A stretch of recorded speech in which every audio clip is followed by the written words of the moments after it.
রক্ত বাইর কইরা দিছে। যাদের অর্ডারে আজকের হামলা হইছে সেই সিভিল পুলিশ ধর্ষণ বিরোধী আন্দোলন কর্মীকে পিটায় জামা ছিঁড়ে ফেলে, তাদেরকে এখনই এখানে আমাদের সামনে সাসপেন্ড করতে হবে।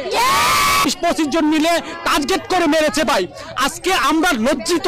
আমরা এই সরকারের কাছে, এই সরকার আমাদের সরকার ছিল, আমরা তাই এই সরকারকে প্রতিষ্ঠিত করেছিলাম ন্যায় প্রতিষ্ঠার জন্য, সত্য প্রতিষ্ঠানের জন্য এবং আপনার বৈষম্য দূর করার জন্য। কিন্তু সরকার নিজে পুলিশকে লেলিয়ে দিয়ে স্বৈরাচারী দূষণদেরকে লেলিয়ে দিয়ে আমাদেরকে আবারও রক্তাক্ত করলো, আমাদের ভাইদেরকে আহত করলো। আমরা এই স্বরাষ্ট্র উপদেষ্টার পদত্যাগ চাই এবং অবশ্যই দর্শকদের বিচারটা সুনিশ্চিতভাবে আমরা দেখতে চাই। সেই দাবিটা নিশ্চিত না হওয়া পর্যন্ত আমরা লড়াইটা করে যাব ভাইয়া, প্রয়োজনে মরে যাবো। আজকে রক্তাক্ত হয়েছি, আপনারা সবাই বসে পড়েন।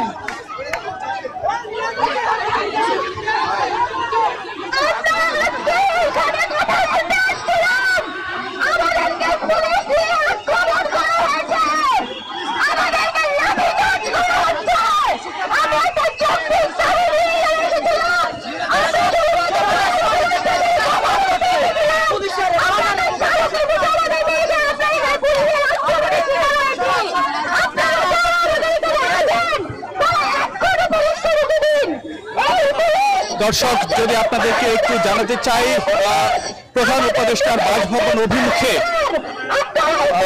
যেই পদযাত্রাটি শুরু হয়েছিল ঢাকা বিশ্ববিদ্যালয়ের